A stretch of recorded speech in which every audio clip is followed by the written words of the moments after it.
Buenas noches a todos. Buenos días. Good evening, everybody. Good morning.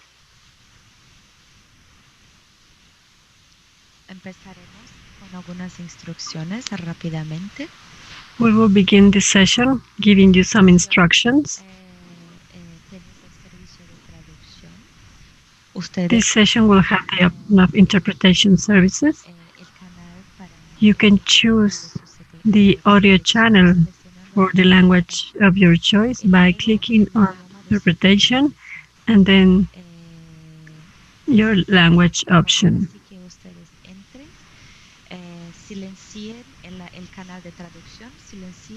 Also, you can mute the original audio just to hear the interpreter.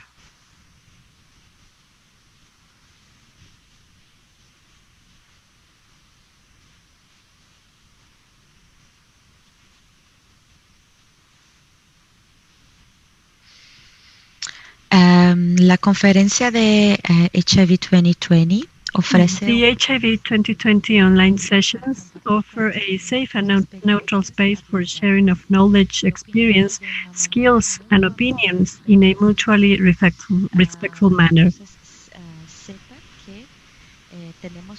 It is important for you to know that we follow a zero-tolerance policy, and those who are in charge of the session will dismiss all those who participate in this type of activities, such as using any type of bullying, harassment, abusive use of language, aggressive expression of opinions while their participation.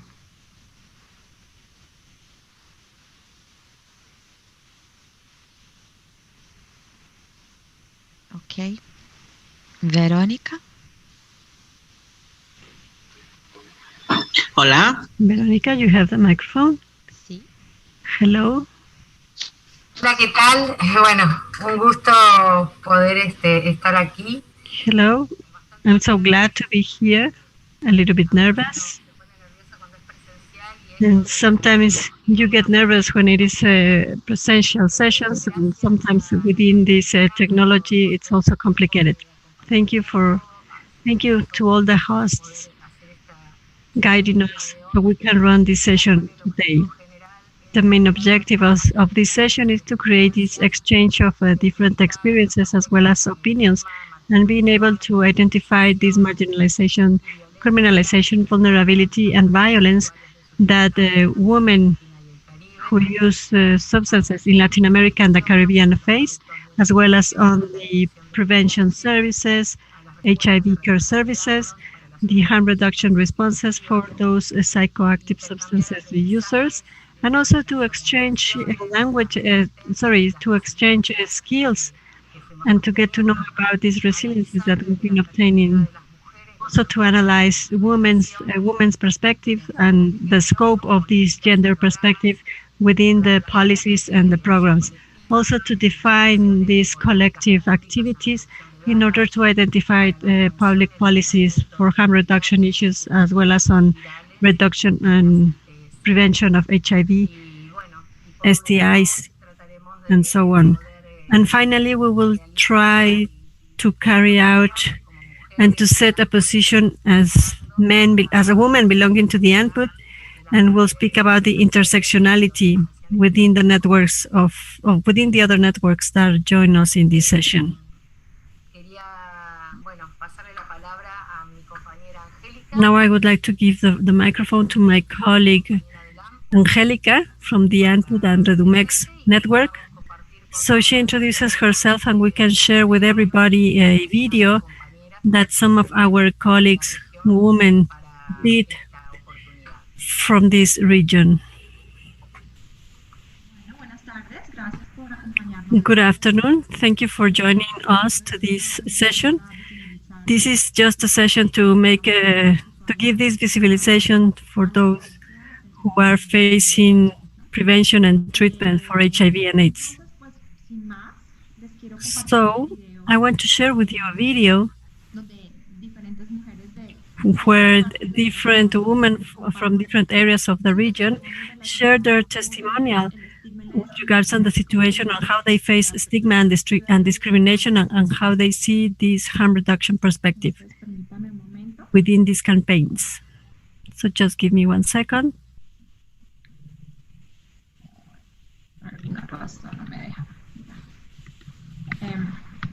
No me deja compartirlo. I'm not able to share.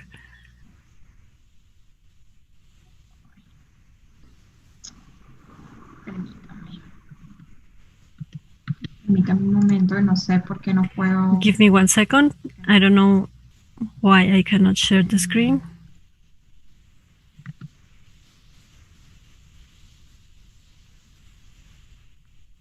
A ver. Tampoco.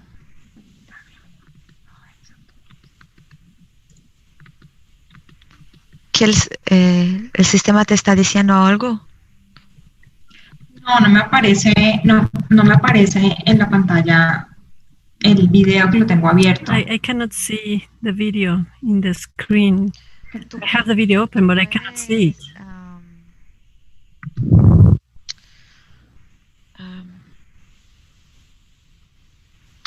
Solo un minuto que estoy intentando ver con la organizadora.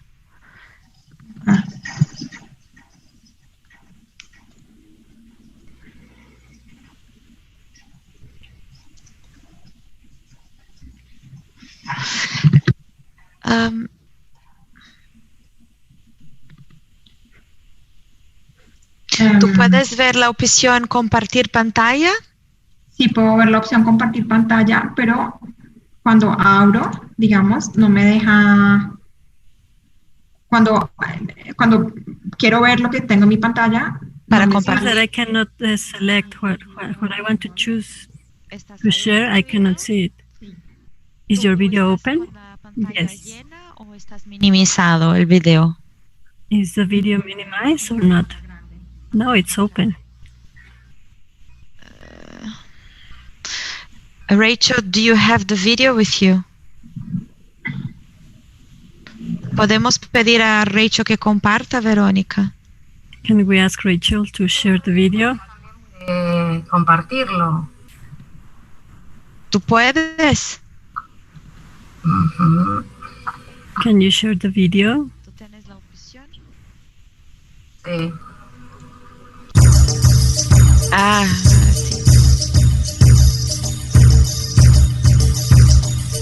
This video was developed and taught jointly with the colleagues from the Latin American networks and the Caribbean and the local networks of the region. I live in Formosa. Formosa is at the north area of the Republic of Argentina, and we spoke about the harm reduction. What happened to me when I heard about this perspective? My life totally changed.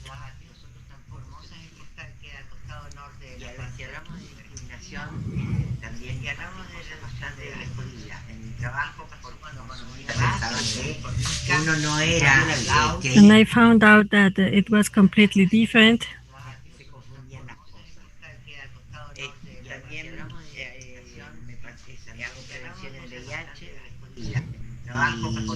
Siempre previniendo, ¿no?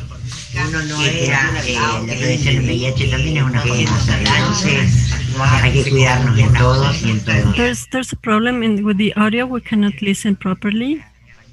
It's overlapping.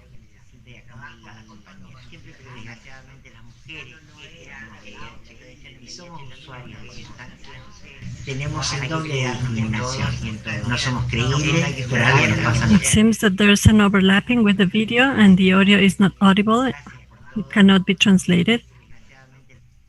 Olá, sou Emanuele Marques, tenho 23 anos, sou da Rede Nacional de Feministas Antiproibicionistas. Hello, my name is Emanuel Marquez. I'm 23 years old and I belong to the Feminist in Brazil network. I'm a student of psychology and I develop harm reduction activities and I fight against the stigma within the academy. And it's been said that the users of illegal substances have to be ignored, and everybody feels that the drug users have different behaviors that had to be questioned. And we only use it for entertaining purposes, and they are not allowing us to. They are not listening to us, and that doesn't allow us to protect ourselves. It seems to me that this is a policy that had to be considered, including the users' participation. In that sense, we can give them back their dignity and their humanity as users of substances, and all these things had been developed due to this banning policy that promotes discrimination. So we need to give voice for those who lost their voice due to patriarchy. My name is Adela Madero. I'm a feminist. I also am a user of cannabis, psychoactive substances. I'm a worker and I'm a mother. I've always promoted the use of cannabis since I'm 13. I'm also a mother. So we shouldn't be hidden due to this persecution that the state does to us.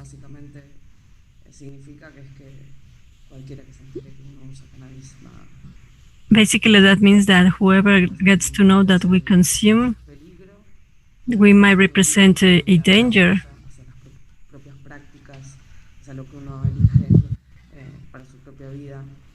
And whatever we choose to develop our activities, we need to hide. We are afraid.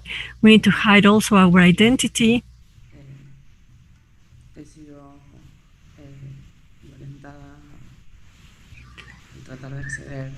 I've been abused while trying to have access to cannabis.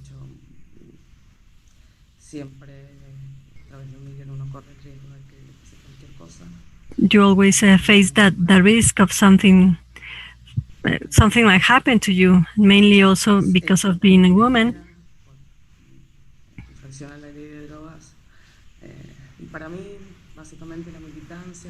So basically, for me, being an activist, being close to different colleagues and to different organizations to get this information free of any type of prejudice, it's a way of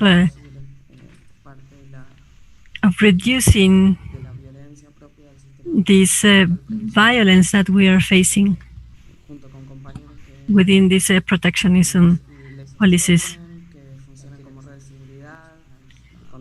Sometimes they work or they have these activities of follow-up and monitoring. Sometimes we feel alone.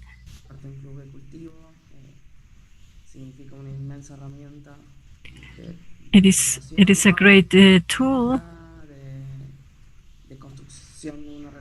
of building and creating some other realities where we don't feel stigmatized or discriminated. That gives us our own identity, our own decisions. That's what it's all about, to have a society with rights and liberties for everybody. My name is Lourdes Ibarra. I belong to the Damas de Hierro organization. Mostly, we are trans women, colleagues who work, and that we consume several substances while we practice our profession as sex workers. We also face the discrimination because most of us consume marijuana, and that led us to the fact that society classifies us as bad people, as drug users, and we face plenty of stigma. So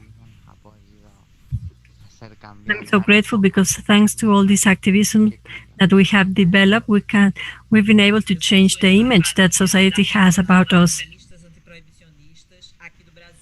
I'm Ingrid Farias from the Activistas Antiprofesionistas from Brazil. So together with so many other women from Latin America, we're using different models of stigma and reduction. And here in Brazil, our network works to protect the human rights of women that use drugs or those who practice sex work and also who leave vulnerabilities in the street. So we try to develop some other drugs policies so those models are developed and that do not promote the fact that people are detained specifically for Black women and women that had a low income. Today at the International AIDS Congress, together with other women from Latin America, I want to reiterate our desire to build a world without any imprisonment. And also remember that we need to speak about harm reduction, being focused on feminism and anti-racism, and that we can think on different formats for our own world, as well as on improving care services and to gather everybody from different contexts. Thank you. My name is, I'm a trans woman from Costa Rica, as well as my other colleagues here. I've been involved in sex work. I had suffered and I had faced stigma and discrimination. So thanks to Transvida, since 2016, I do not practice anymore sex work. As of today, I've been able to get a proper employment, and right now I'm in my 9th year of college, and in the Transvia HIV Costa Rica, I'm coordinator of incidents of advocacy issues, and I also developed with this group of trans group in Costa Rica. So in Transvia, that had helped me to have a better life, and thanks to Transvia, belonging to the Latin American network of trans people, also allowed me to have more power, to be empowered, and to respect my rights. My name is Claudia Pandulio. I'm 55 years old, and 20 years back, I lived with HIV, and 25 years back, I'm also a drug user. I belong to Radar, and I want to tell you that many times, because of living with HIV and being a drug user, I've been discriminated because of that. We know that a woman, a cachivache woman, as I was called, they don't like that. Hello, my nickname is La Potra. I'm 42 years old, and I have hepatitis C. During the period that I realized, thanks to the colleagues from carried out a survey that to know about my hepatitis C status, and I was discriminated. And the thing that hurts me the most is because of my partner also, and many more people, but mainly because of my partner.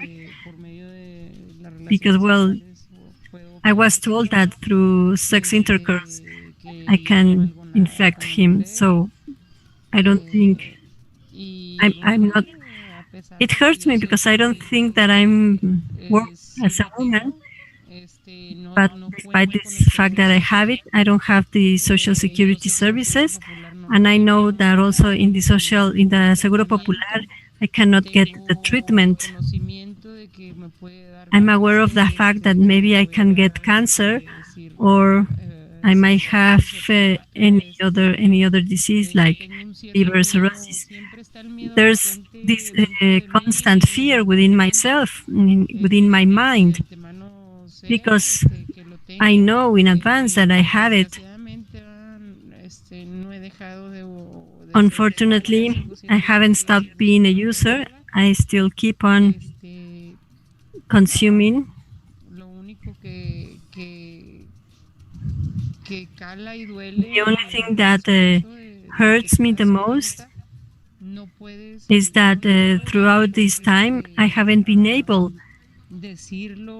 to speak about that, or to share it with some other people that I don't trust, because they start discriminating you, and they started also saying and speaking about you.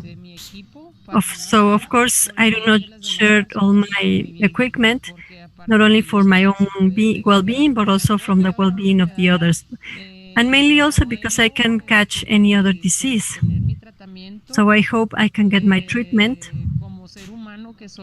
as a human being that I am, despite the fact that I'm a consumer, and despite the fact that I consume drugs. I have my family. I have 2 girls. They are kids, and also, well, my boy. And I would like to have a better quality of life in order to move forward and to give them quality of life. I've always, they depend on me. I'm raising them. And I need also my treatment. So I'm grateful with my colleagues and with all those people who worked there and that had supported me.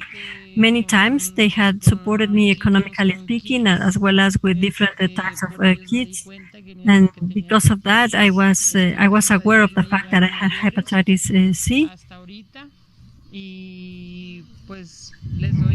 So I'm grateful. And then, well, I just I surrender to God, and I kindly ask, and I'm grateful for that. I kindly ask that if we can get the treatment here in Juarez, to let us know. To let us know because we need it. My name is Miki. I'm from Dolinga in Pernambuco. I'm 33 years old. I belong to RENFA as well as from the Siempre Vivas collective group. I'm a psychologist. That's my profession. And I'm also a harm reduction practitioner. I'm a handcraft. I'm a mother. And I want to speak about my journey within these harm reduction programs.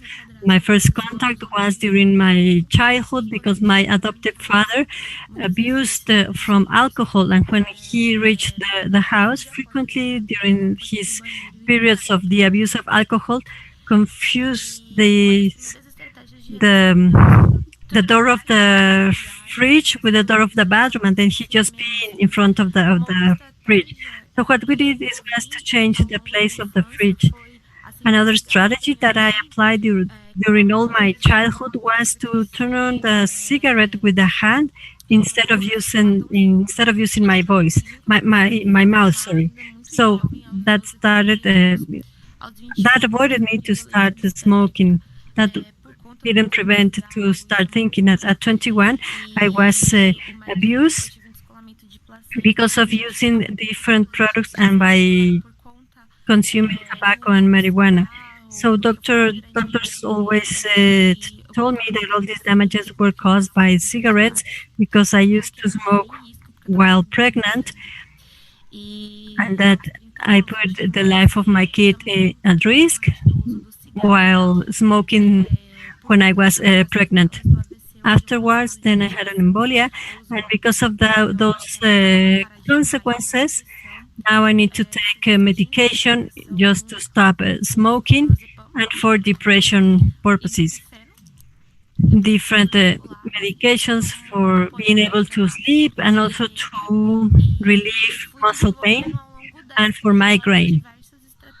So through all these years, I had developed different strategies, such as smoking in a standing position. There's a program that it's called Attitude Program, where there I learned many strategies that I've been able to apply within my psychologist career. So many times these strategies allow me to survive.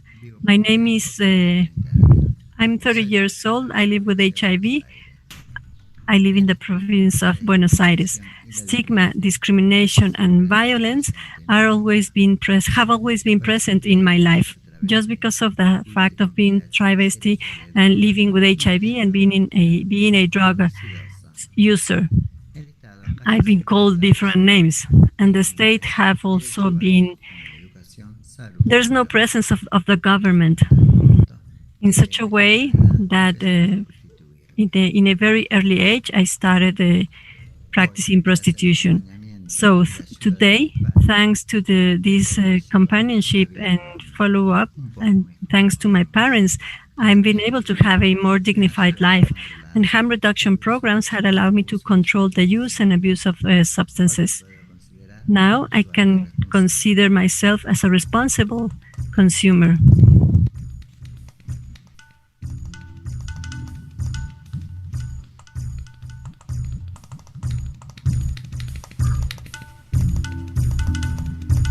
Bueno, les cuento que...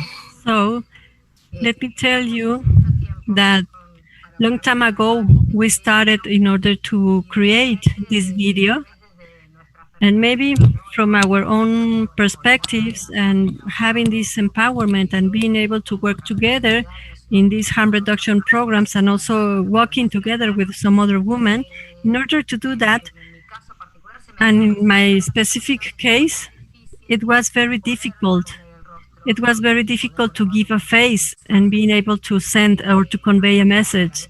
So I thank all those colleagues who were able to participate within this video, and mainly because with all this work regarding HIV, and many times we speak about prevention and follow up with women with HIV, but being drug users, we faced a double stigma, and it is more complicated to give this visibility. So now I want to give the microphone to our colleague from Costa Rica, Dayana Hernandez Gonzalez. She's a referent from the Transvida Association, and she also belongs to the Red Land Trans at a regional level. Dayana, you have the floor now. Hello, everybody. Good evening. Sí, te escuchamos, Diana.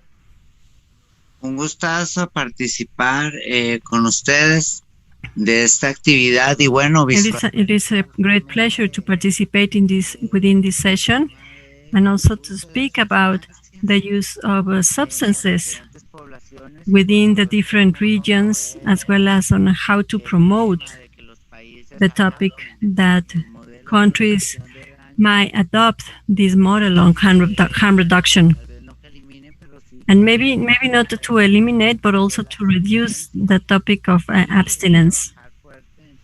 And also to work strongly on these campaign topics to speak about stigma and discrimination within drug users, as well as on key populations, as well as people living with HIV. So it is important to highlight this topic. It is important to mention those workshops that had been developed and that had been carried out, at least in Costa Rica. We've been working for 3 years now.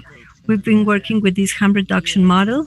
And mainly, the idea is to share with all these technical and professional people, as well as with civil society, in order to create information and to develop different processes so they as key populations can have this consensus, this informed consensus, and their quality of life is not reduced.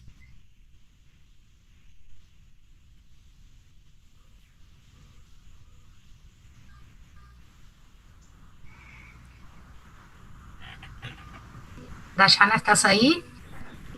Dayana, are you there? Sí, sí. Can you hear me? Bueno, ¿has terminado? Sí, no, básicamente eso es lo que... Yes, that's basically what we work within these harm reduction groups. We also, from the organizations, we give these reference points to different organizations within the state. We follow like this critical route in order to speak about education, economic issues, as well as technical aspects, so they can have the tools, the necessary tools. And also so they can have a fixed payment and that it's safe for them. So basically this is what we work in the country. Bueno, muchas gracias, Diana. Thank you, Diana. Ahí has puesto tu cámara. Ahora de saludarte. You can turn on your camera so we can say hello.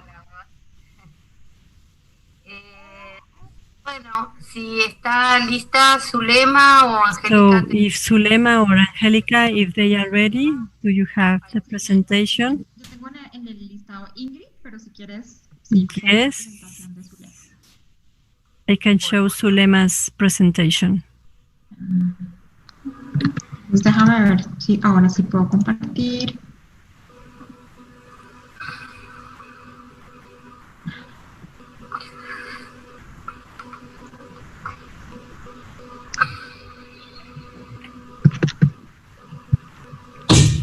¿Pueden verla?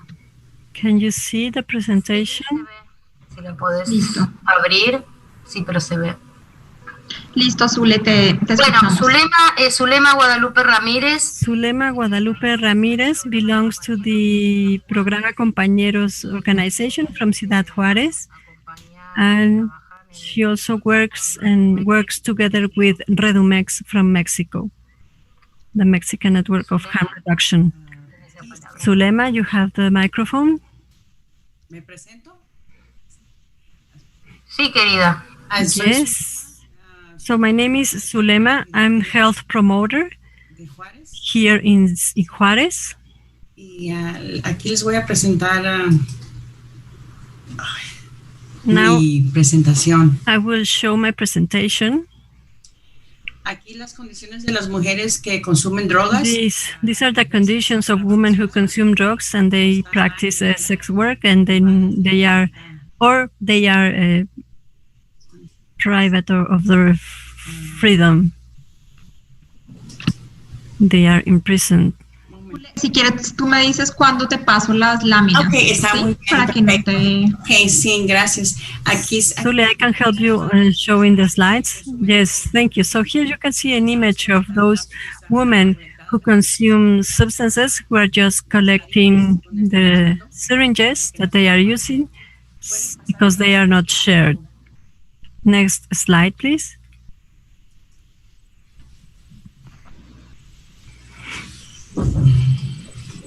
Y aquí aquí estoy haciendo kits de crack. Here I'm just forming these crack kits. Ay, discúlpeme, me puse un poquito nerviosa. No hay problema. I'm sorry, I'm a little bit nervous. Igual. Ok, un momentito. Just one second. Entonces yo debo decir que Zulema hace un trabajo maravilloso acompañándonos. Mire, las condiciones que... So these are the conditions of those who use drugs and that are in prison and that practice sex work. Sometimes they just exchange sex without having proper protection. ¿Están mirando la presentación? Are you able to follow the presentation? Yes. Okay. So that includes they don't use any type of male or female condoms, and many of them also they share the drug equipment, the syringes, the crack pipes, the methamphetamines, and that represents a high risk for them, so they can get infected not only of HIV but also hepatitis and some other diseases. If you are sharing the crack pipe, they can transmit any type of disease, any other. And another point here is that also they practice these sex relations within the effect of the drugs, and they are not aware of their own actions. So this is also another way of high risk to acquire HIV. Another aspect that I want to mention is that the abandon on the treatment, as well as on the treatment on some other diseases, and that deteriorates their health conditions. Those imprisoned women, they exchange sex in order to have benefits such as food or money, so they can keep on consuming drugs within the prison, within the Cerezo. And they don't have access to prevention equipment. They don't have new syringes so they can use it. Many times they have to use the same syringe, let's say for a month, or they share the syringe with some other prison mates. They also do not have access to male or female condoms, despite also, well, they don't have also access to labs, to lubricants. So in that sense, in that context, I'm asking and demanding for more support for those who use drugs and who practice sex work. We need to have more access to those health services as well as educative services. As for health matters, what we are defending or what we are asking for is that they can ask or they can require to go to the gynecologist to have this cancer testing, and also to get their prevention equipment. It is also important so they can use lubricants within this equipment, because sometimes it happens that many of the users that consume drugs, when they inject the drug, sometimes they are dry within their vagina, so they have this danger on breaking the condom because it is not lubricated.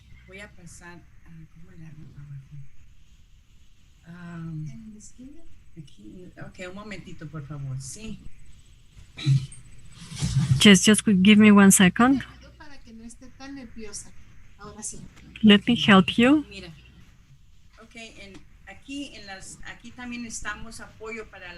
Here we also we're asking to have better living conditions, because sometimes they live in specific areas, in abandoned houses, that sometimes these houses are in really bad conditions. They lack services, electricity, or any other type of supply. And it is also needed to have nursery schools, nursery houses, so they are assigned and that they can follow their own schedule, that are available for them on the periods that they work, so they can take their children to those spaces, because sometimes they don't get that support.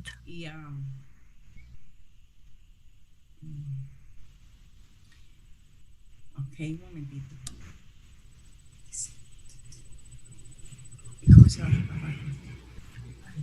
1 second. Okay, mire, okay, un momentito, por favor. Bueno, los servicios de tratamiento para aquellas que quieran. As for those treatment services for those who want to stop using substances, there is the need of more rehab centers so they can get the attention and the care, as well as to improve their quality of life.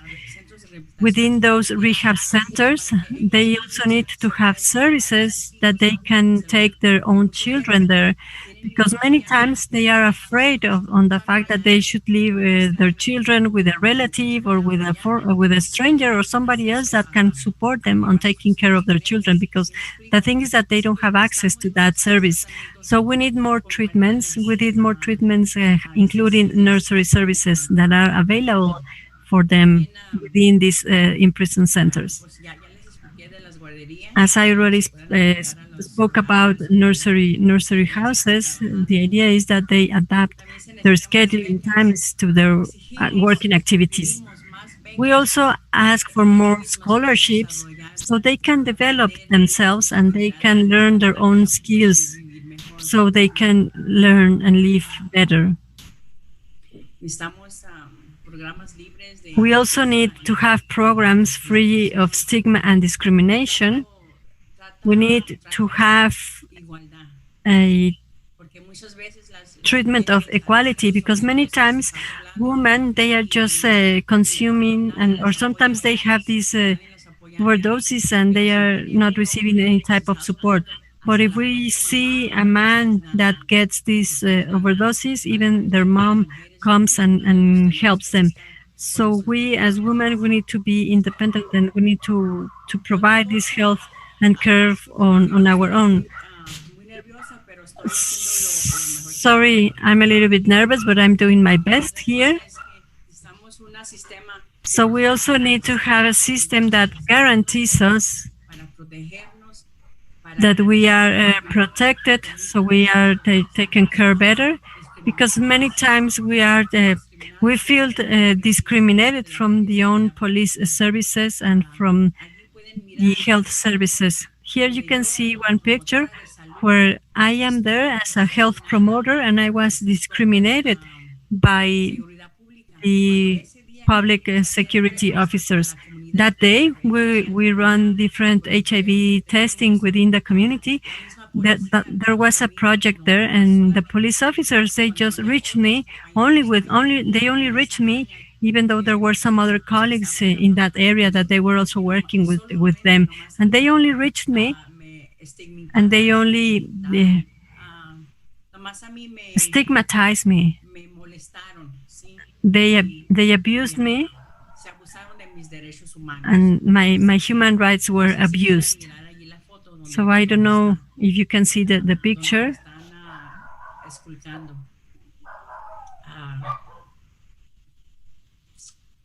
Sí, se ve, Zulema. Sí, la estamos viendo. Okay, está muy bien. Así que nosotros estamos pidiendo. So we're asking and we are demanding to have this equal treatment, as well as receiving better health services, to have these nursery spaces for those women who practice sex work,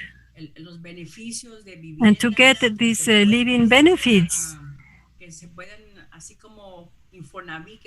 such as Infonavit, so they can have access and they can buy a house for their own family and for themselves.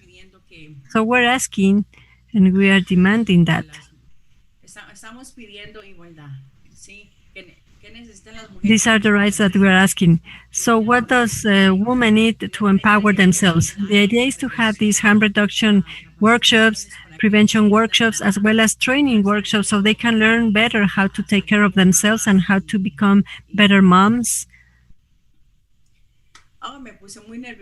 Oh, I'm so sorry. I'm a little bit nervous. Were you able to see the presentation? Sí, Yes.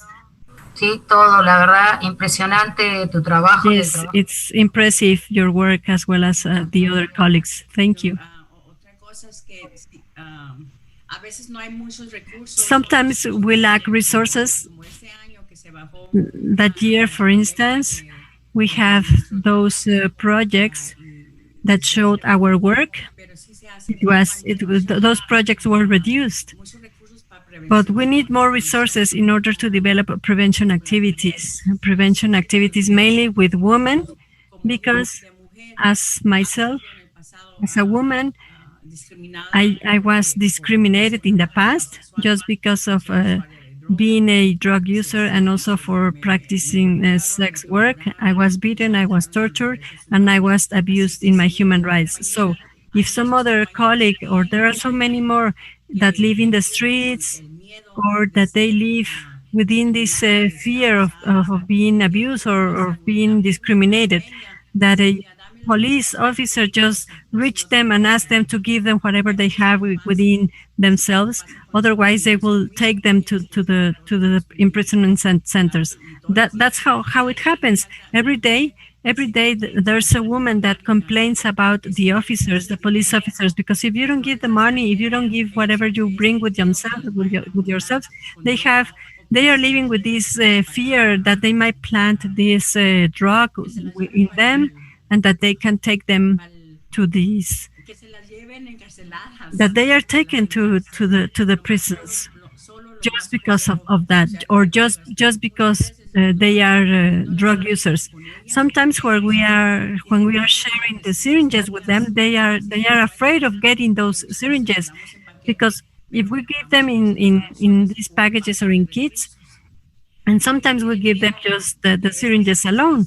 So they are afraid of that because the police officers, they just go and search for those syringes, and they just don't want to take them there to those centers just because of having within their own property these clean syringes, and just because of carrying them, they take them to these centers, or they just take their money back. Another aspect that they are doing is that the public officers, the policemen, they just stop them, and then they just take them their IDs. And next time they have the reason, because they don't have now their ID with them, so they use that reason to take them and to send them to these imprisonment centers. Another issue that happens is that, for instance, when people practice sex work, when they are working at their hotels or at in any location that they just wait for them to get in with a client, with a customer, and once the customer leaves, they go over them, and then they just take them their money. So that's the excuse. And they also want to take them to these centers. I witnessed that, and also they go against the customers. Zulema, there's one question for you. Are you giving training to police officers, and what are the barriers that you are facing in order to do these human rights denunces? Yes, we are on that. We are working on developing those training workshops for public officers, for police officers. But remember that even though we tell them that they are doing wrong, they don't care. They don't really care. Because if you ask me, who are you afraid of, to the aggressors or to the police officers? And I will tell you, police officers, because they are here to protect us, but they don't do that. They just discriminate. They just discriminate against women, as I was discriminated. Now I'm a health promoter, but as I was discriminated, they don't even care. And many times, what the girls do, we try to convince them that they go to the human rights institutions, because if we don't do anything, nothing will happen. But sometimes they are afraid. They are afraid that they get retaliated against them, and then they are not allowed to work. They are afraid. They don't want to denounce because they think that nothing else will happen, and who will protect them? Who will give them guarantees that they won't be searched, or that they won't be within this situation? So we're trying on making them have a better life, but as I'm telling you, they are afraid.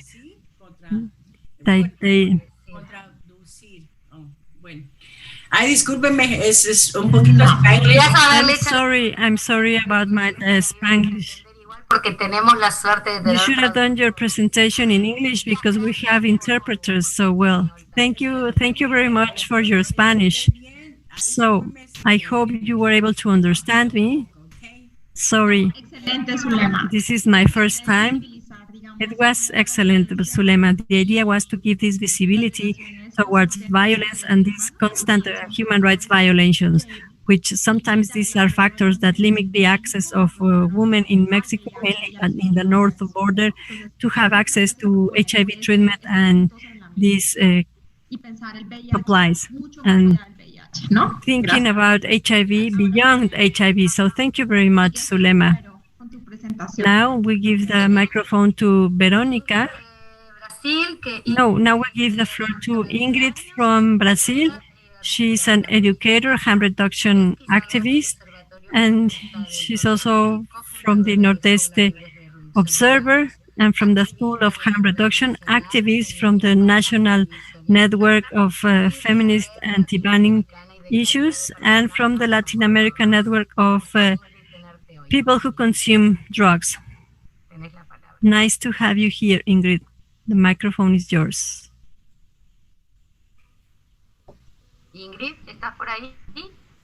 Ingrid, are you there?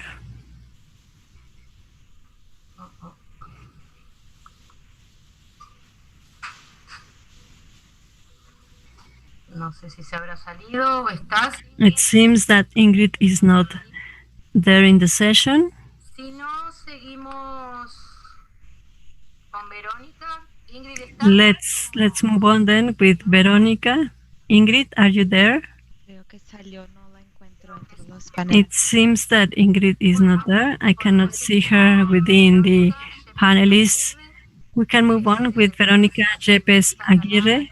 She's a trans activist. She's a sex worker and also a member of Blackbirds. And also she lives in Mexico. Hola. Pero, Sí, podemos Hola, oír. hola. ¿Ya me escuchan? can you hear me? Sí, sí, te escuchamos. Muy bien, buenas tardes a Yes, todos. we can hear you. Good evening, everybody. How are you today? Let me speak a little bit from a different perspective that we live here in Mexico City. Here in Mexico City, we have moved forward within the sex work and HIV, so we've been able to develop it with the creation and the inclusion of these Condesa clinics in order to provide care treatment for those who live with HIV. So some colleagues, some friends who practice sex work are allowed to go there. My name is Veronica. I'm a trans activist, a sex worker, and I run HIV tests. I'm a counselor in syphilis and hepatitis. It is really difficult to consider these aspects within the institutional aspect as well as on the public one. Because here in Mexico, the internal, the external stigma and the social stigma go together to create these obstacles to have the right of receiving health and justice within these colleagues. But thanks to this fact, we've been able to visualize ourselves for many years now, and we've been able to move forward in order to have access to these aspects. Can you show next slide, please? It seems that the technology is not on our side today. Next slide, please. One more. La visibilidad de la So diversidad. this visibility of this sexual diversity within the cannabis movement, go back. So I started within this movement, Marihuana Liberación, and that gave us this visibility not only for this sexual diversity, not only being identified as consumers, but also we were able to participate within this social movement towards the government. I was within the administration of Peña Nieto, and we have the signature of different documents. So it is really difficult to create this visibility within the drugs field that was made only for men. And when we have one woman within these aspects, also violence increases, and then it goes beyond that. We're not only visibilized as consumers, but the idea is also to teach people that we are efficient and that we are also functionals. One more slide, please. Next slide.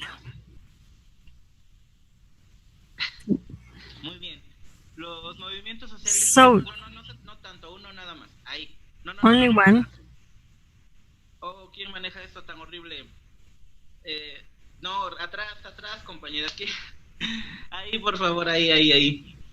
Los movimientos sociales y So, social movements and psychoconcordantes.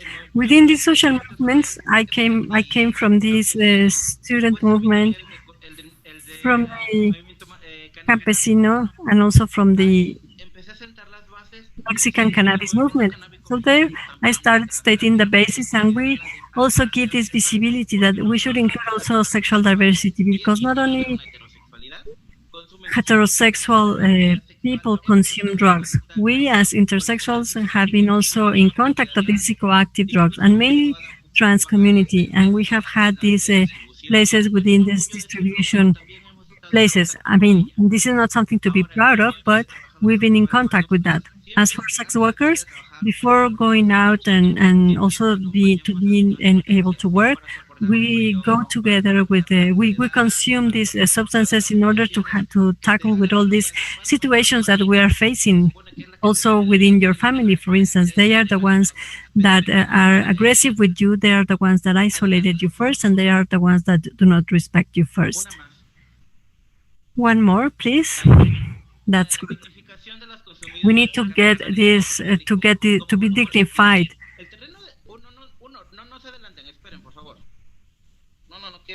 Please go back to one slide. Can you go back one slide? It seems that the computer is having its own control. So the idea is to give this dignification to consumers, because we've always been stigmatized by consuming cannabis. But when we do it in the public spaces, we receive this double or triple stigmatization. What does that mean? Well, that means that when you go to ask for any health or justice service and they know that you consume drugs, then they give you many obstacles. We are considered as sick people. And there is this confrontation, because if they need rehab services, they are just considered as addicted and sick people, and they are not considered as consumers. One more slide, please.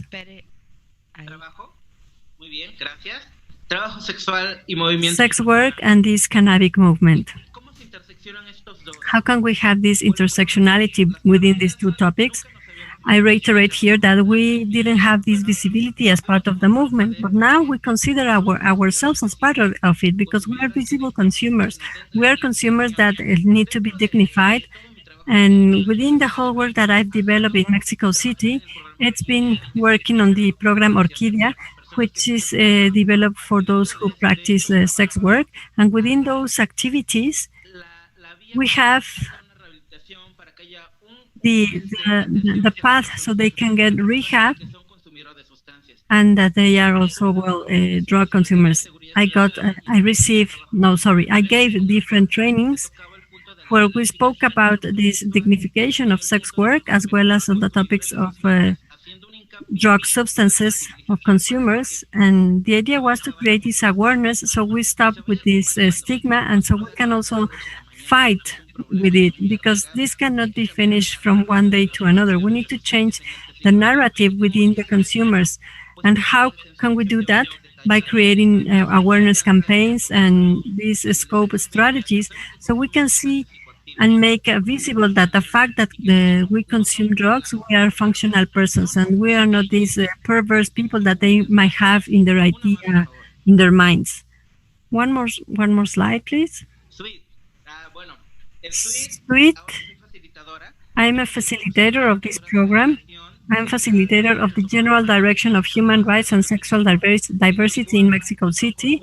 And then here, I speak about these psychoactive substances, and that allowed me to develop different workshops to offer it to the different delegations here in Mexico City, where we speak about different topics such as diversity, psychoactive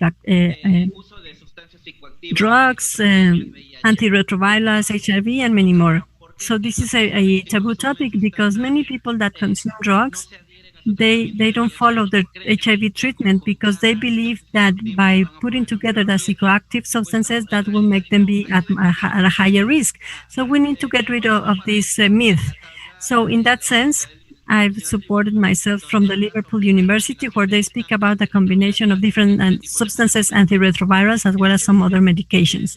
So the SWIT is this sex worker implementation tool. This is a tool to implement programs for sex workers, and that we're trying to mobilize within different populations. And within SWIT, one of the modules is to solve these problems that our colleagues and our partners live within the sex work. And one thing is to preserve the use of the psychoactive substances, and that put them in danger within their places.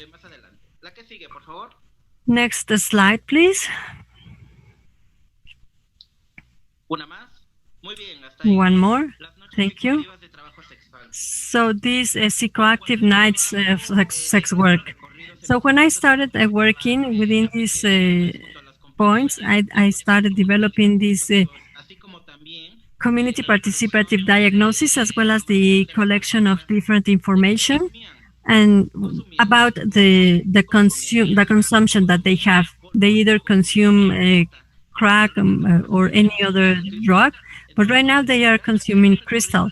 So thanks to all this collection of these databases, I was able to have access and to see exactly what is the problem that they are facing in each one of these points. Because sometimes people do not understand that they don't know exactly what's going on with this. Sometimes they don't know that they are consuming different substances. It depends on the place that they work, if it's in Mexico City or if it's in any other state of the country, or if they move to another country, or if it's within the coastline. So that's the problem. That's the main problem for us, that we provide that information, because we give a general overview of the same thing, because they believe that they consume the same, and that's not true. In Mexico City, I can tell you that the Cuauhtemoc delegation, where most of the people practice in a not orderly way the sex work, we have this active Mona and Crystal. So this is what is damaging our sex workers population. There are some other sex workers that they have a different income, and they consume crystal, crack, and polvo. So it depends. What they consume depends on the place. One more, please. Muy bien, gracias. VIH, testeo y sustancias psicoactivas. HIV testing and psychoactive substances. One of the activities that I work on, this is within the Iztapalapa delegation.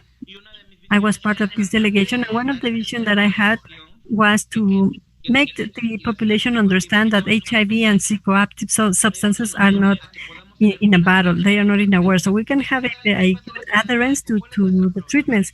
The problem that we face here in Mexico City is that we have a lower adherence right now to treatment because of the use of substances. And that leads us to the same point. They believe that while they consume psychoactive substances, they believe that they should stop their treatment to HIV because that might worsen their situation. But that's not true. It may be worse if you not consume than combine it. I also run a campaign that it's called as a perpetual testing activity. Wherever I go, I give them this syphilis and HIV testing in a free manner, as well as giving them condoms and lubricants. So we need to start changing that once that we change our language. Humboldt speak about the construction of our space within the language. If we don't change our language, we cannot change. We need to change the name of condoms. We cannot say that they are male or female condoms. We need to name that as internal or external condoms.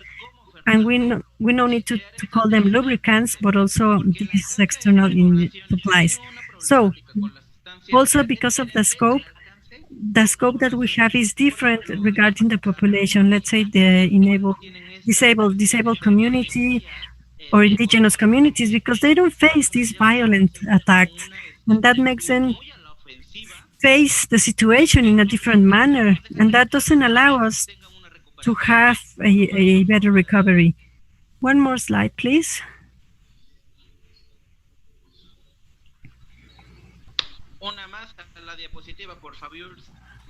One more.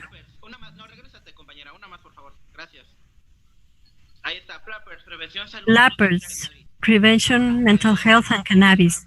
I belong to Plappers. My group is Diversity Group Peñitas from Atizapan, and we're just implementing prevention together with combined prevention activities. The idea is not only to provide them with different supplies, because sometimes they don't even know exactly how to use it, even though by logic they know it.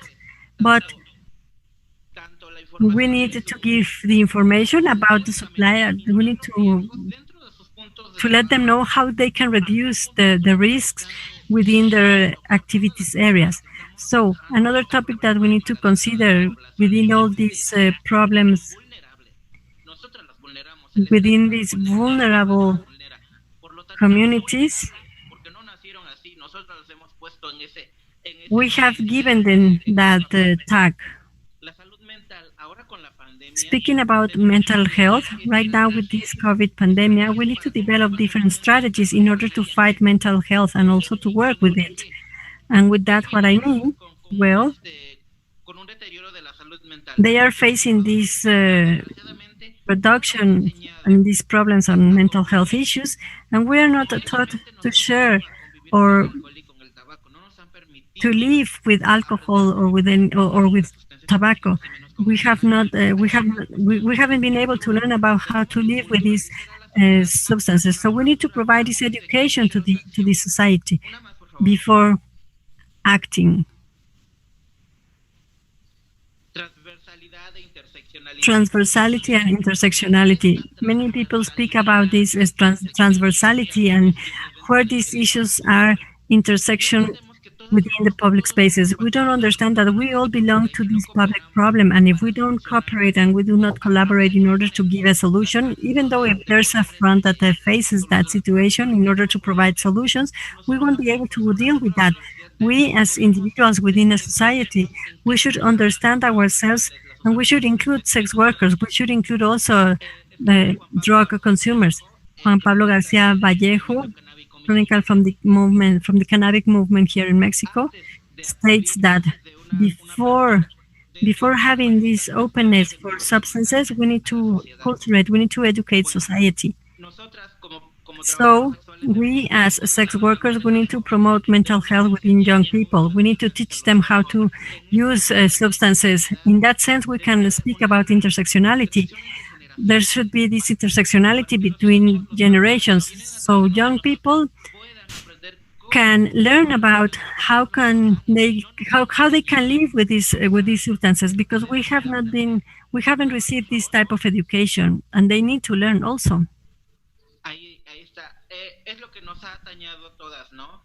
This is what happened to us. The COVID, we needed to do many activities, or at least we need to develop these emerging actions. We needed to schedule different supplies and also to control and manage different prevention issues, because the government just focused on other priority populations, but our colleagues were left apart. They remained isolated. Some hotels were closed in Mexico City, and those centers were closed. So what were the actions that were taken? There are many more sex workers, and we were there with them. And as of today, we are keep moving and asking for food and any other type of supplies, because, well, we are helping. And we give, in that sense, we give ourselves this visibility as part of this social problem and as part of this sanitation problem also. Interinstitutional work as peer work. I've been fortunate to be in the general direction of human rights services, and in that sense, I've been able to develop these workshops that are focused and go directly with public servants to different structures, as well as students, to different type of populations. So I had the support from institutions such as the delegation of Iztapalapa, the one of Azcapotzalco also, and many more institutions that I don't remember.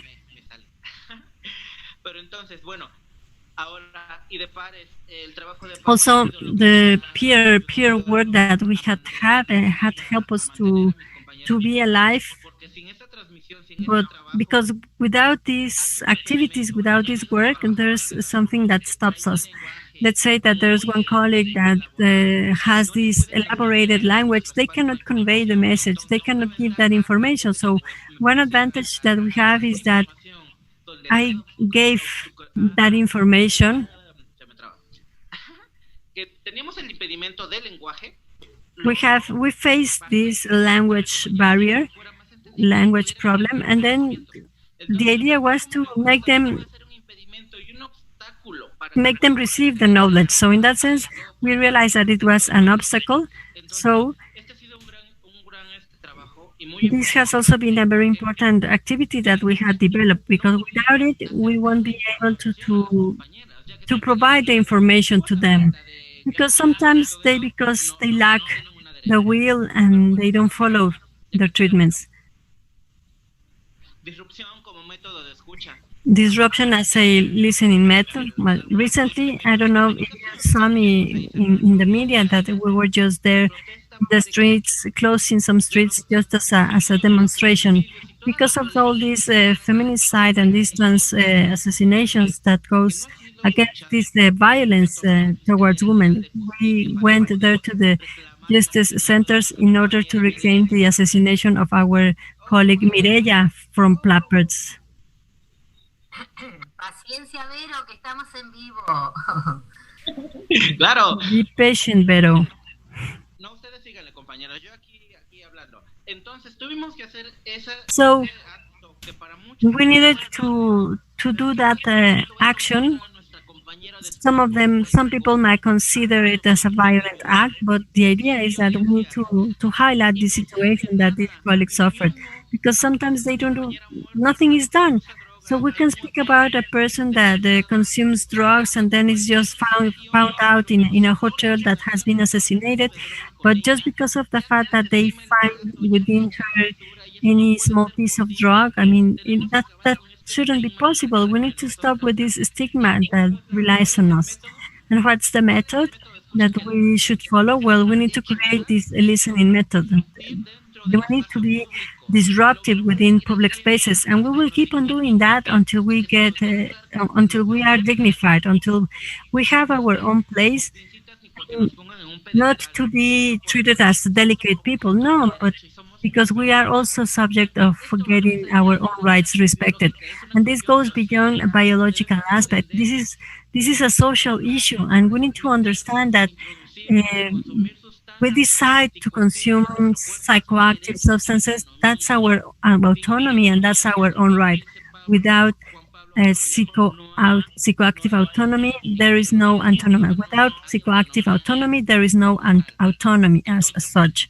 So we are here demanding to have that right. We're just giving that dignification as consumers, as workers, as individuals, as workers, as give us any tag that you want. But the idea is to have this, so we are women that consume cannabis and substances.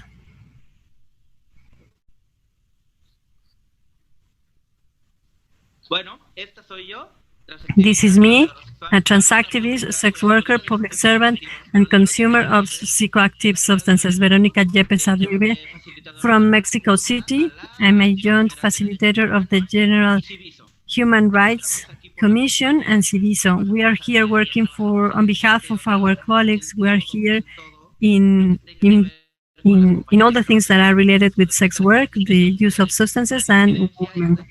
Dissidence is here. And remember that the cannabis movement is also a trans movement.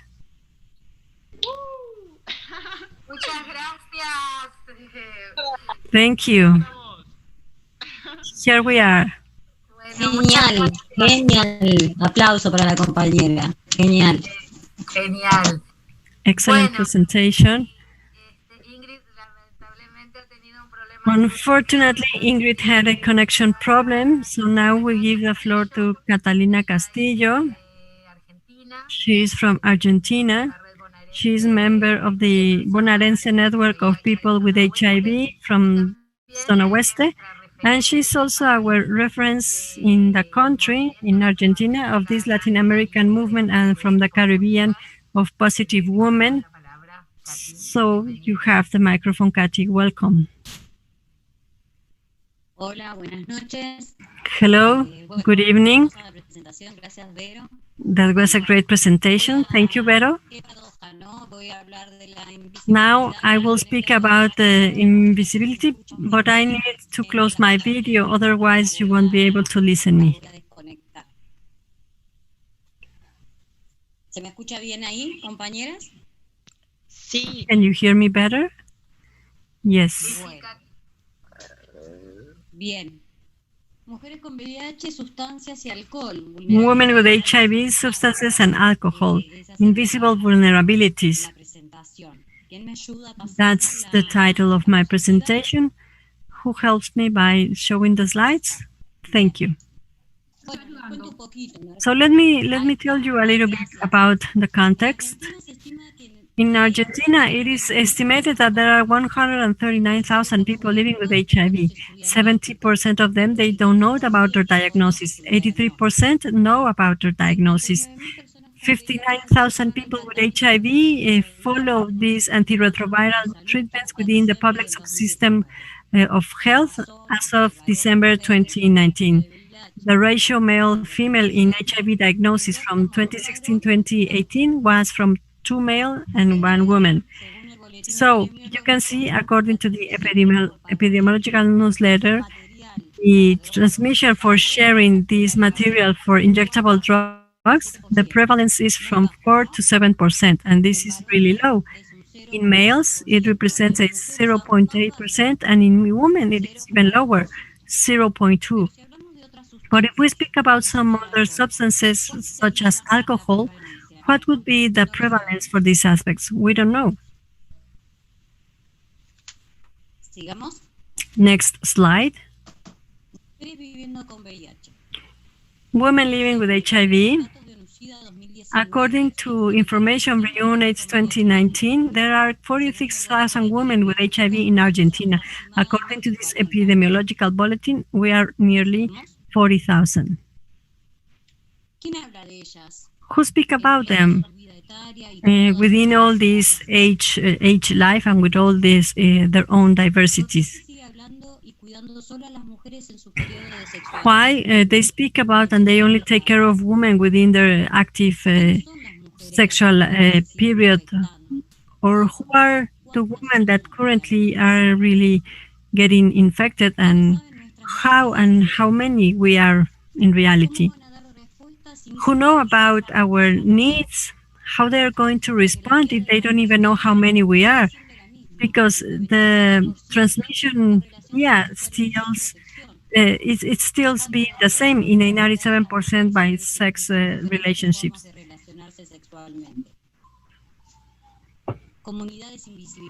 So, what do you think? Are these invisible communities? We believe that yes, they are. For instance, women that are consumers of substances and alcohol, as we have read, as we have listened to these previous presentations, they spoke about their demands. And in this case, women age 50 and more, who speak about them? Who speak about their priorities and their needs? What about male trans women? No, we are invisible even from our own collective groups. They have one common factor, and that's invisibility. They are invisible, so that's why they don't have access, because there's no proper system so they can cover the needs as of care services. So, as for women that are users of substances, alcohol, and other topics, these are some of the important topics within how to deal with that. There are certain obstacles for women to have access, to HIV treatment, because there's a lack on the awareness and the understanding as of their own special particularities, that these particularities are not covered, and in many cases they are not known. Also, women face these different obstacles based on social, cultural, and personal aspects, and these are represented. These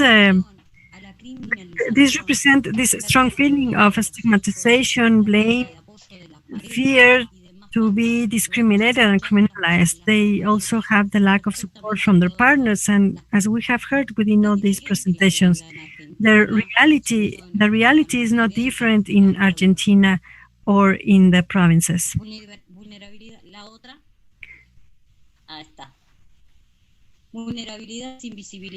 As for these invisible vulnerabilities, as my other colleagues had mentioned, there is violence in all their own forms.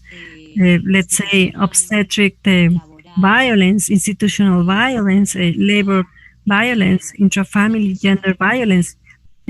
Also speaking about comprehensive care services, that's really important for all women. Food assistance, having a dignified housing, and also labor inclusion. No, many had spoken about these informal jobs and activities that they have. So currently, within the context of this pandemic, these topics were increased even more within this isolation.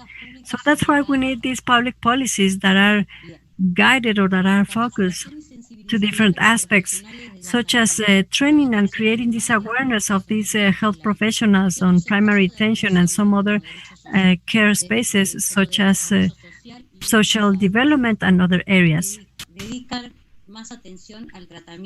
They need to provide more attention to this individualized treatment of women. Awareness has to be increased within these groups that are less informed, such as the local communication media, the political and the educative groups.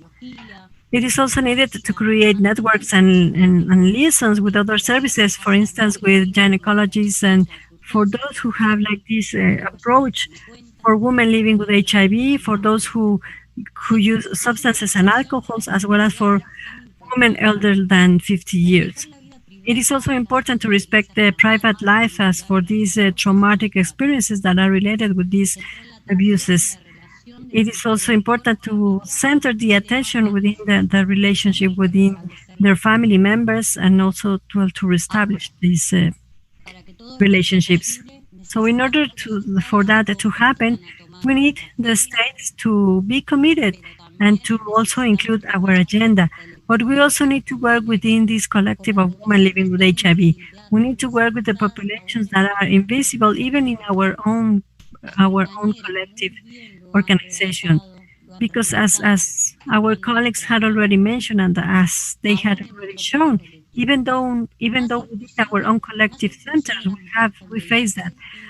It has to be more inclusive within women with HIV at all our stages in our life, and with all our own diversities. So, Mujeres Positivas en Respuesta, thank you very much. My name is Catalina Castillo. Bueno, muchas gracias, Katy. Thank you, Katy. Puedes prender tu cámara. Now you can turn on your camera so we can see you. ¿Puedo decir una sola palabrita? Can I say something else? Es que sin ver las presentaciones de las compañeras. Without being able to see the presentation of the other colleagues, I was able to identify that whatever I included in my presentation, I'm so happy for that, because we share the same. I'm so happy for that. And at least being able to share without knowing about their vulnerabilities.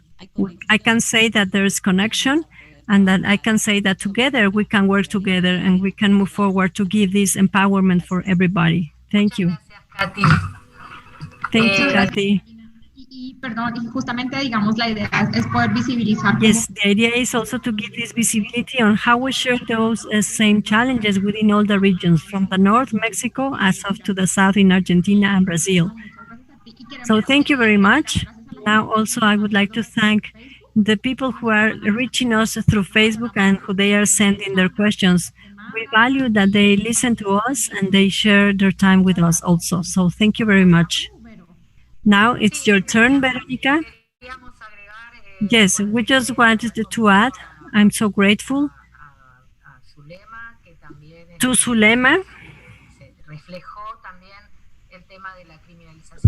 who was able to show these criminalization processes within the prisons. And I also wanted to share not only this vision, and not only the situation that women are facing within these prison centers at a regional level, but also to share some thoughts and ideas of those colleagues who develop work and activities for women that are in prison, mainly these prevention prisons, because most of the women that are detained unfairly, they are, by being so vulnerable within these drug trafficking situations, they spend many years within the prisons. And I thought that was only happening in Argentina, but it seems that it happens all around the region as well as in the world. But even though we have this prevention detention, they're not able to have this, to receive the benefits, even though it sounds crazy. And I'm speaking about these benefits of being able to work, even though those detentions are unfair, and we know that. So if you want to share the presentation. Angélica. No tengo tu presentación. A ver. I don't have your presentation. Las mujeres y cárceles. A ver. Si lo puedo, lo hago yo.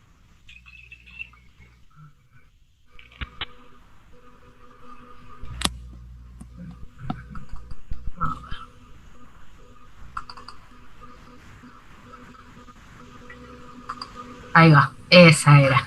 Ahí está. Bueno, pasar a la siguiente. Bueno, y yo lo que traté es hacer una recopilación. I just tried to do is a collection of several documents and also doing certain research within the topic of women and prisons. So according to the Institute for Criminal Policy Research, between the years 2014 and nowadays, there is a 57% in the increase of women that are imprisoned in America as well as in Asia, and it has overcome the growth rhythm within this population in the rest of the world.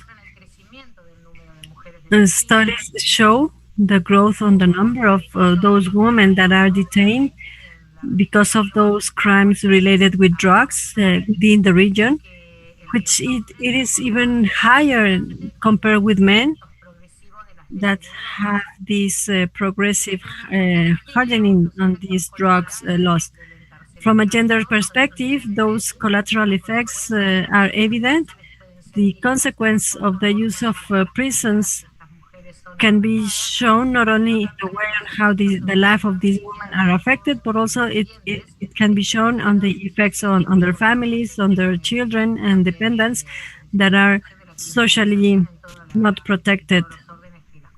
And that creates these criminalization situations. Next slide, please.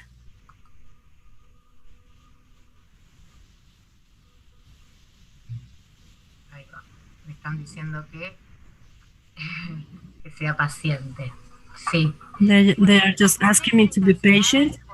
So, incarcerated women, because of crimes related with drugs, rarely suppose a threat to society. Most of them, they are arrested because of minor crimes and non-violent crimes.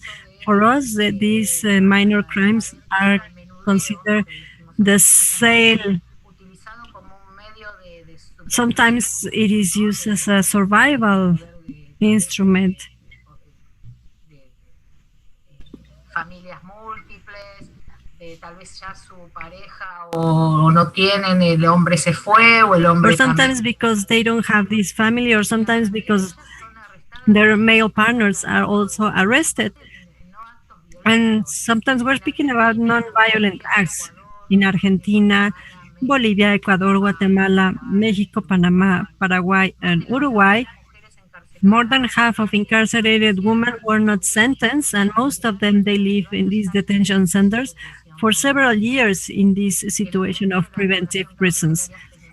The increase of this female population because of these crimes is a worldwide tendency, and sometimes they are live because of these complex situations or complex conditions in Latin America. And these damages are shown mainly in those women who are facing this feminization process of poverty, and that they are affected because of these gender inequalities, as our colleagues already mentioned within their presentations. They are intensively suffered in Latin America and the Caribbean. Next slide, please. Bueno, quería dejarle algunas frases de compañeras. So finally, I would like to share with you some statements from different colleagues that had worked and that had developed certain presentations in the last summit that we have for incarcerated women, where they said that this aggressive policies, aggressive drug policies are filling prisons of Latin America with women that sometimes they are forced to devote their business to drugs because they don't have other alternatives to give their support to their families. Also, policymakers in Latin America need to recognize that putting in prison a great number of women, so they wait for their trials, as because of these minor drugs crimes and non-violence do not create communities more fair or more safe, but and not only reduces the scale of this illegal drugs market.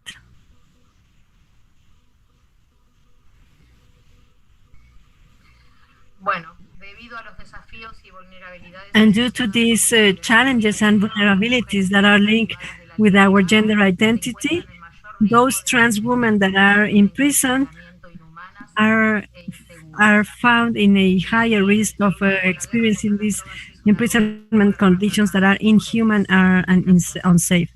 So the war against drugs is a war against women.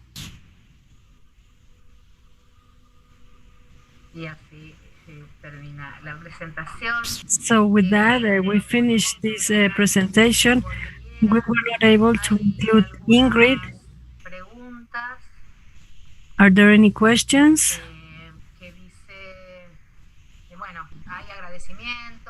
We have some acknowledgements and recognitions. Zulema, congratulations.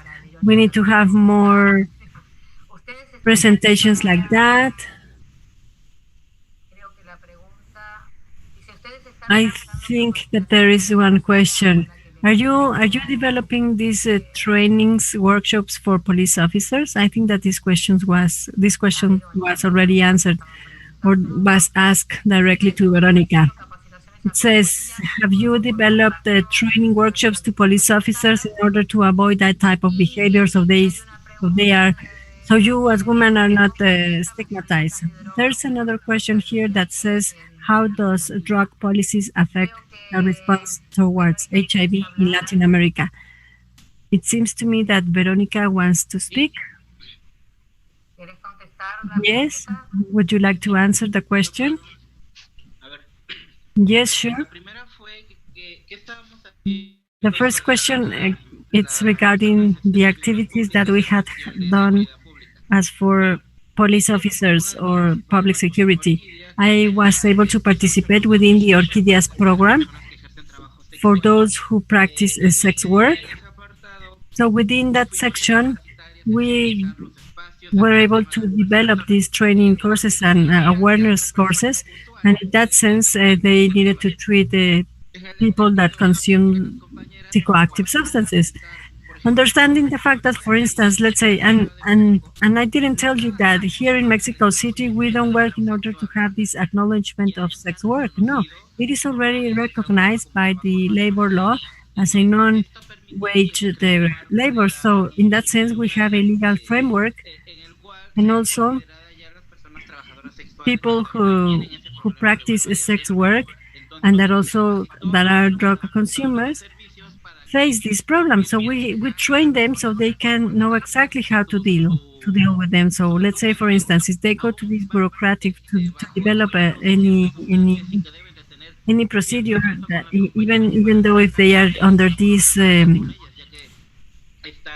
use of substance, they might turn aggressive, or they might not trust to the officer. So in that sense, that makes them not have any good practices.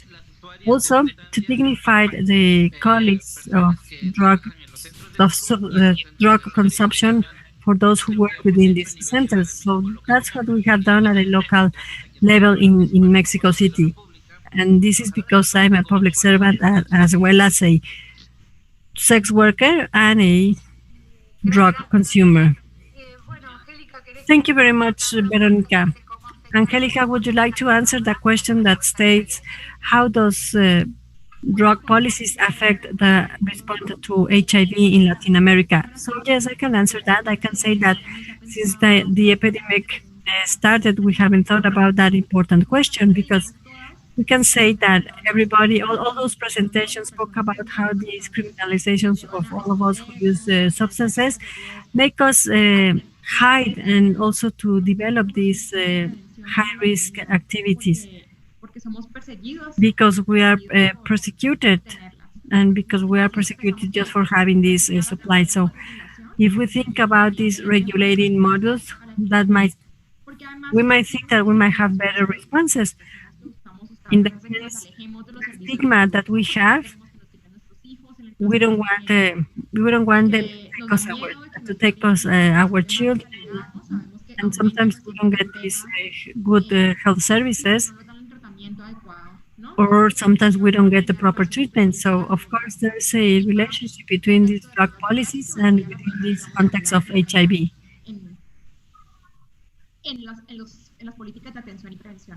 Which is important to consider within these policies of care and attention. So I just wanted to invite the attendees, if you want to participate also, you can open your cameras, your videos, so we can see each other and we can share within this Q&A session. Or if there is anybody else that would like to give a comment or to support this debate. There's a question in Portuguese, and it seems to me that they are saying how it seems to me that they are speaking about the treatment of HIV and those who consume cannabis. I can share the experience from Argentina here. We have a law that criminalizes having the drug, and that's why not only cannabis, but some other substances, and also we are not allowed to have them. There was a law that was launched a few years ago that speaks about this medicinal cannabis, not considering the plant itself, but I also speak about medicine and recreational use, and we always speak about this fact that it is therapeutic, even though it is smoked. But based on these personal experiences as well as on the experiences that I know within the region, it goes together when they are facing AIDS. And this can be historical. Within those years that we didn't have access to medication, one possibility was that being able to eat and being able to provide another level of energy within their lives, mainly for terminal patients. That helps them a lot.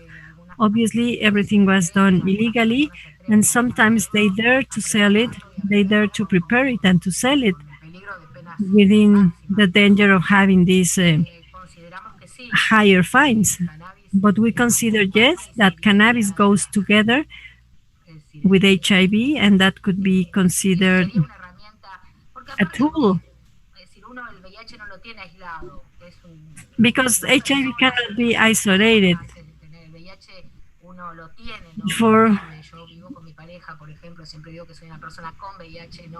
I always say that I'm a person with HIV because I live with my partner, but I don't live with HIV, no? And that's what Katia was always also mentioning.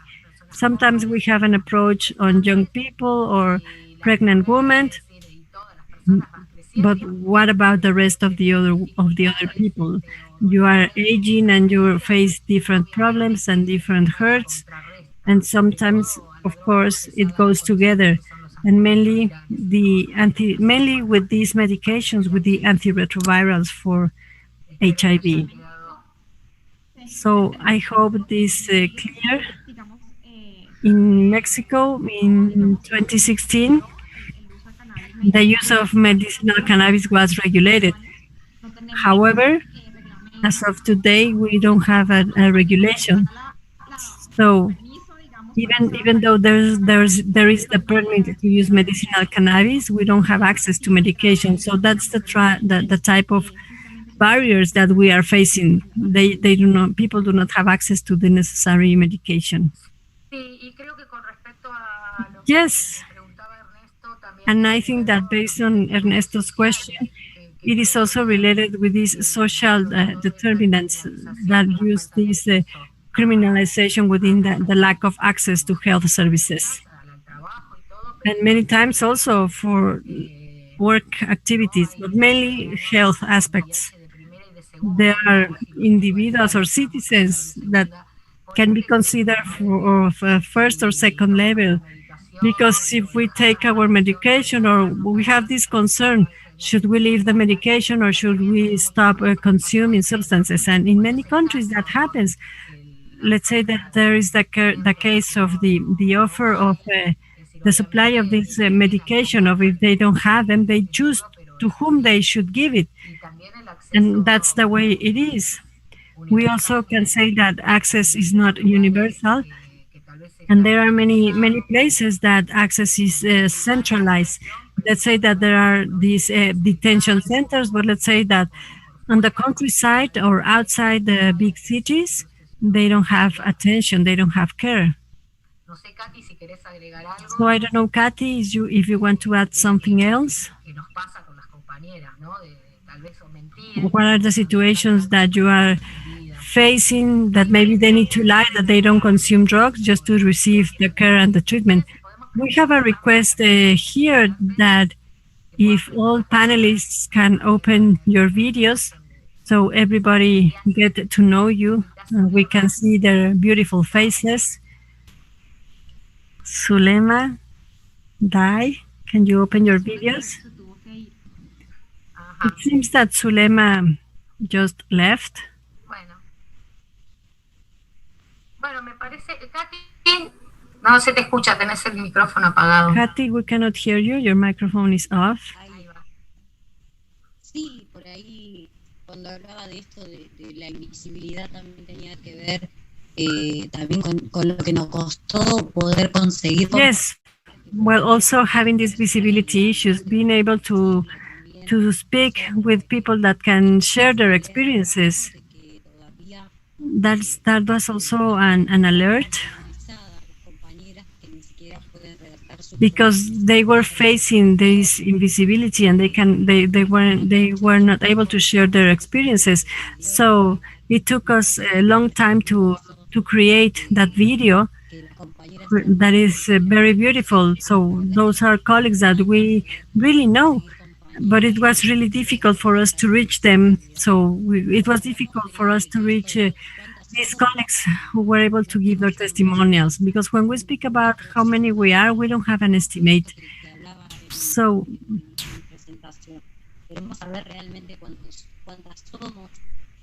we need to know exactly how many are there. We need to have more research and studies.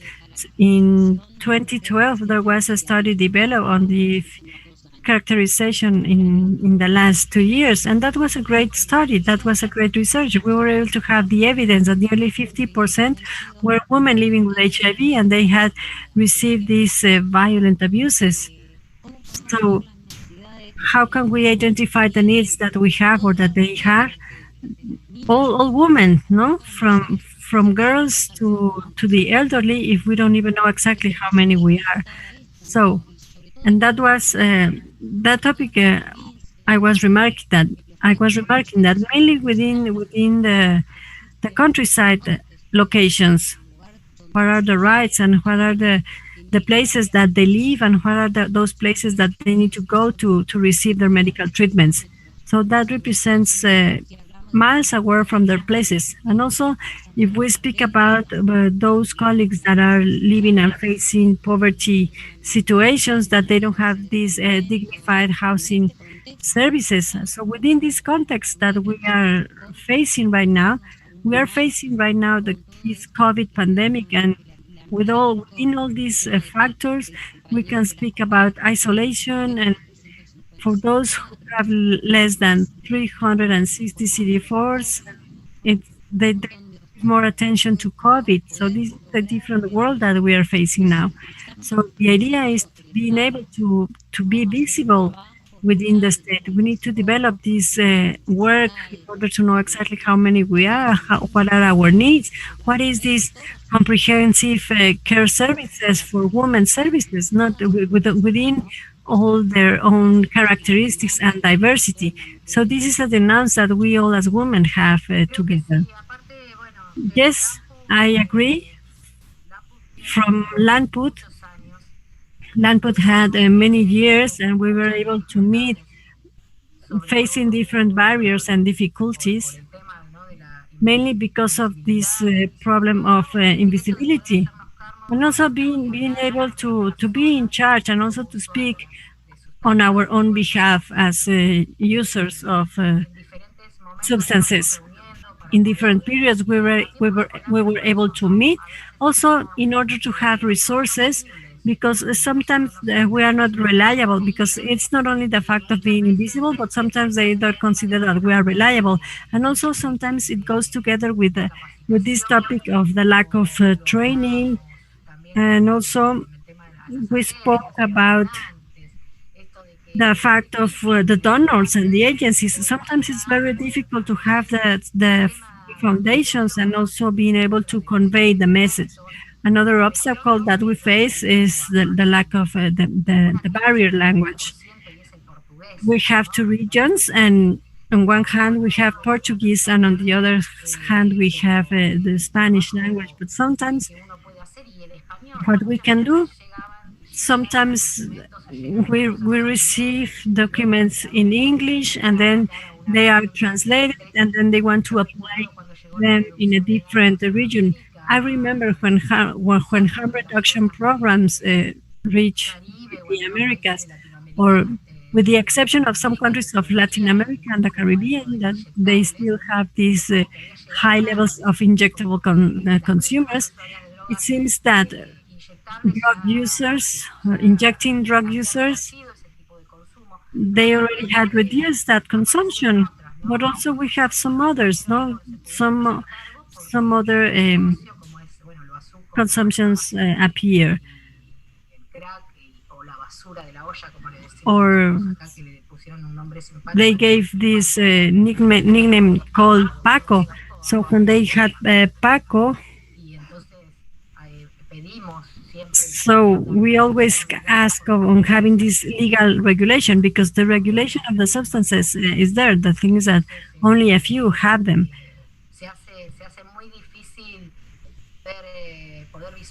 It is really difficult to make us visible. Right now we are developing this alliance, and in that sense we were able to be in contact and being able to reach these networks, the networks of women with HIV and the Latin American networks. We always say that Landput is a complement for those who work here in Argentina at a local level. I also speak with those networks of people with HIV. So we, as a network of consumers, we develop and we create some other communities. As Veronica said, I like her presentation and being able to see the empowerment of the trans community. That has to be multiplied, and that has to be copied in the rest of the other communities, because it goes beyond those substances. We cannot say that we as users, as substance users, we do not have any other different identity. No, we are users, and we like to have this psychoactive consumption. Let's not stay with this problem only, but we can go together with this responsible use of psychoactive substances. We still have 10 more minutes, so if you want to give a final comment, let's take those of 5 minutes. We also had this document. This is a statement from the Landput women together with all those Latin American networks that are here represented. So, Vero, if you want to give your final comments, Catalina, Angelica. So we close with this statement. So 1 minute for your closing remarks. So the cannabis movement in all the countries should include all of us, should civilize all of us, and we should fight, and we should be visible. Let's not be shy, and let's not feel this blame as consumers, because if we don't speak, we're not being included. Let's participate within the public policy issues. If we don't reach them, if we don't demand, if we don't reach the governments, if we don't speak, we don't say that we are there, they are not going to include us. There's not another way to reach them but by disrupting.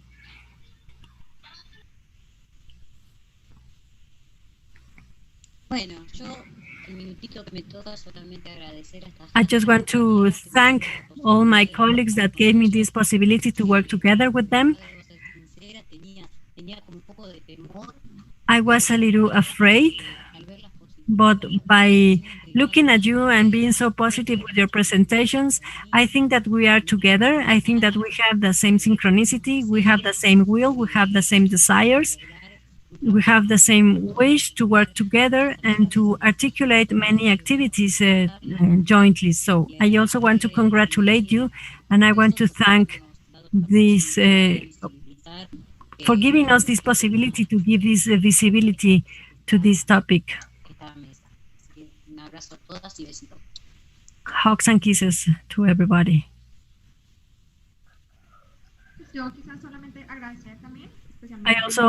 I would like to thank, especially, I would like to thank you, Vero, by being the leader within this process, and also to remark the visibilization of the participation of women who use substances, and how we tackle that, because that gives us this visibility, because it seems that we are just a few users, a few women with HIV. Many times the methods and the methodologies are thought or are developed based on this male's perspective. So that has to be changed. We also need to recognize that we are mothers, that without a treatment, if they don't consider that role, that is essential for us. And also we need to recognize that there's a great diversity of women, elderly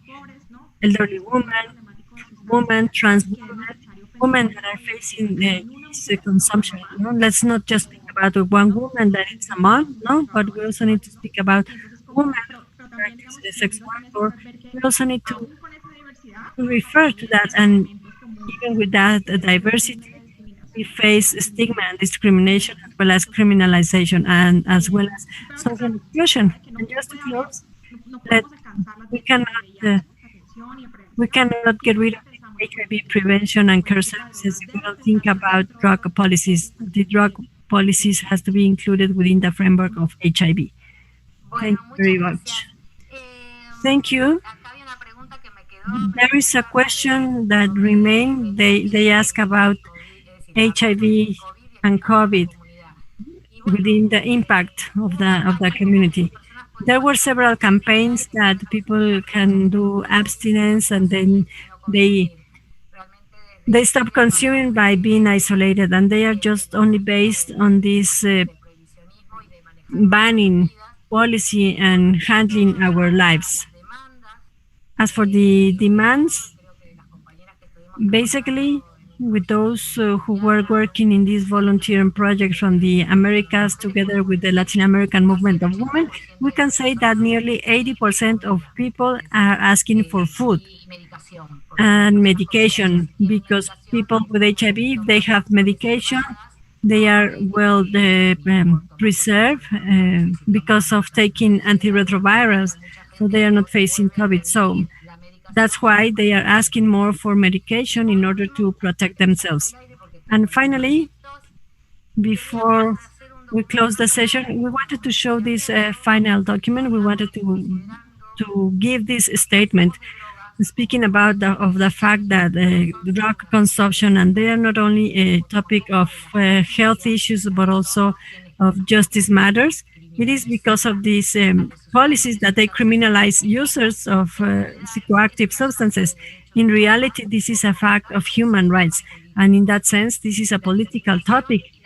Discrimination and criminalization because of gender issues and violence against women worsen vulnerability before the use of drugs and HIV. Even though this violence against women have been integrated within the agendas and the international and regional agreements on development, gender equality, and human rights, most of the countries within the region have these limited measures in order to cover them within this multisectoral perspective. In a recent study developed by the HIV on violence, they say that within this diagnosis, the 70% of women with HIV in Latin America had reported this control situation from their partners. 37% report that they had experienced emotional violence and psychological violence. In the last year, 28% suffer social violence, whereas the 55% had suffered physical violence within their lives. During pregnancy, 33% suffer violence from their partners and 29% from other people. So in that sense, we demand the implementation of different actions that respond to our own particularities as women drug users and or with HIV. We need to assure that all these legal frameworks and or policies about gender equality and violence against women include prevention actions and care to HIV, including